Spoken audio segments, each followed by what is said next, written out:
Hofu imetanda kufuatia tukio la kuvamiwa na kujeruhiwa kwa katibu wa baraza la maaskofu wa kanisa Katoliki nchini Tanzania TEC, Padri Dr. Charles Kitima. Kupitia mitandao ya kijamii imeripotiwa kuwa watu wasiojulikana walimvamia Dr. Kitima majira ya saa 3 usiku Aprili 30 mwaka huu na kuanza kumshambulia wakati akiwa kwenye makazi yake yaliyopo ofisi za TEC Kurasini, Dar es Salaam. Mashuhuda wa tukio hilo waliokuwepo eneo la tukio lililozungukwa na mgahawa huo wamesema kuwa Padri Kitima, ikiwa ni utamaduni wake wa kupita na kusalimu watu katika mgahawa mmoja eneo hilo, ghafla walitokea watu wasiojulikana na kuanza kumshambulia kwa sekunde chache na kisha kuondoka. Padri Kitima amejeruhiwa maeneo mbalimbali ya mwili wake, maana alikuwa akivuja damu nyingi katika sehemu mbalimbali za mwili na haijulikani amejeruhiwa na kitu gani. Mara baada ya shambulizi hilo, Dr. Kitima amepatiwa matibabu ya awali kwenye kituo kidogo cha afya cha TEC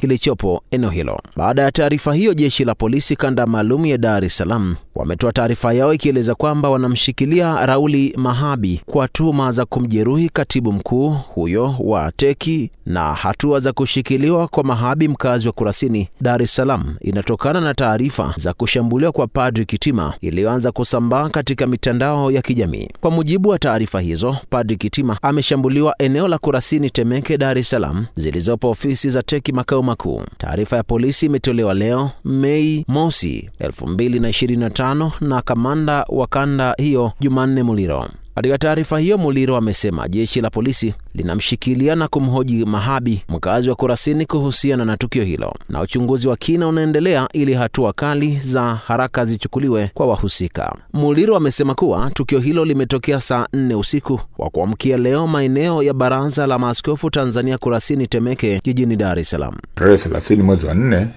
mwaka 2025 majira saa 4 usiku maeneo ya Baraza la Maaskofu Tanzania Kurasini Temeke, Dar es Salaam, ilipokelewa taarifa ya kujeruhiwa kwa Padri Charles Kitima ambaye ni katibu wa Baraza la Maaskofu Tanzania.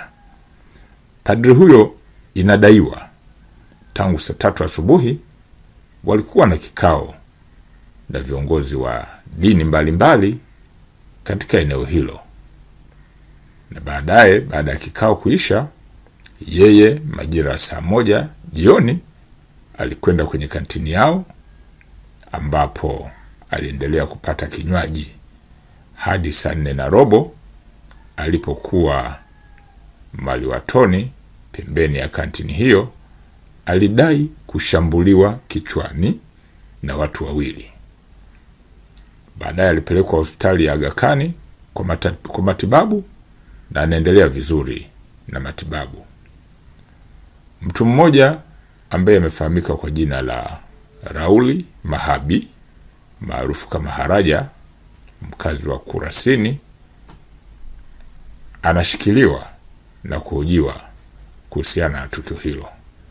Uchunguzi zaidi wa kina unaendelea ili kubaini wahusika wa tukio hilo na hatua kali za haraka zitachukuliwa kuhusiana na tukio hilo. Vilevile, rais wa Baraza la Maaskofu Katoliki Tanzania TEC, Askofu Wolfgang Pisa, amesema Padri Charles Kitima ameshambuliwa kwa kupigwa na kitu kizito kichwani na kujeruhiwa kidevuni. Hata hivyo, amesema taarifa zinazoeleza kabla kushambuliwa alikuwa akipata kinywaji ni upotoshaji. Badala yake, shambulio dhidi yake lilifanywa alipotoka eneo la mgahawa ambalo siku zote hulitumia kwa shughuli zake. Taarifa hiyo ya polisi iliyotolewa na kamanda wa jeshi hilo kanda maalum ya Dar es Salaam ilieleza kwamba padri huyo anadaiwa tangu saa 3 asubuhi jana Jumatano walikuwa na kikao na viongozi wa dini mbalimbali, na baada ya kikao kuisha saa 1 jioni walikwenda kwenye kantini yao ambapo aliendelea kupata kinywaji hadi saa 4:15. Alipokwenda maliwatoni pembeni na kantini ndipo alidai kushambuliwa kichwani na kitubutu na watu wawili. Kwa mujibu wa Askofu Pisa, awali Padri Kitima alikuwa na mapadri wenzake kwa kikao cha pamoja, na walipomaliza wenzie waliondoka na akabaki kwenye eneo la mgahawa anakofanyia shughuli zake. Akiwa katika eneo hilo, amesema ulifika wakati alitoka hapo kwa ajili ya kurudi ndani, na kabla ya kufika kuna uchochoro wenye giza, na hapo ndipo alipovamiwa na kuanza kushambuliwa.